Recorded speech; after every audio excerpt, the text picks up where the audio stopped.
Musalakeunna urang teh kudu katumpul kunaon nyata alil Quran tilawatil Quran mancahun Quran cidieu atau setengah tacan adika bapak-bapak mah percaya lah sok rajin memang ibu-ibu ibu mah aya alasan sibuk bahasan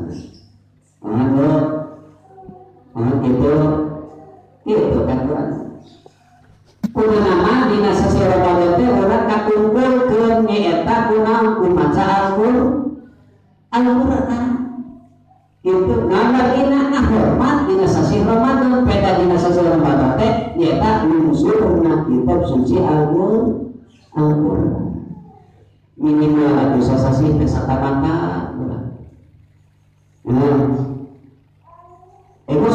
santara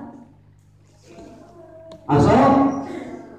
orang kata sesi Ramadan kalau misalnya kitab suci Al-Quran ulah dia bahasana raditu billahi rabba wa bil islami dina wa bi muhammadin nabiyya wa rasulah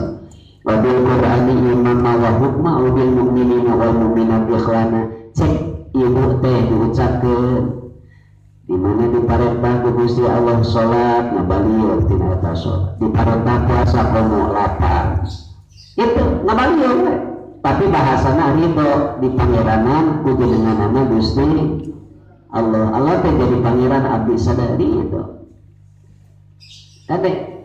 lamun ridho di pangeran ku Gusti Allah wayahna atuh temen teu ridho dicare ridho dititah kitu kudu nama. Gitu. Lamun ridho mah da jalmi anu dipikaridho mah datangna ti jalmi anu dipikaridho pasti bakal diturut.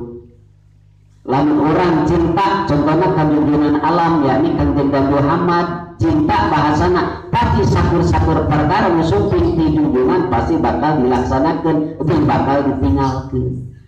dilaksanakan anu diparentahkeun ditinggalkeun anu dicare kudu sakitu atuh urang teh naha pantes jeung wajar keur umat mukmin jeung muslim bila mana orang ridho di pangeranan kudening Gusti Allah jeung ridho di nabian ku nabi Kanjeng Nabi Muhammad sallallahu alaihi wasallam jeung ridho urang teh Al-Qur'an ngajadikeun hukum atuh urang teh wayahna cek Al-Qur'an dina Al-Qur'an dawuhan Allah dina akna dawuhanana ya ayyuhalladzina amanu kutiba alaikumus syiyam itu kerja nama iman mawayah nah eta teh kudu bulan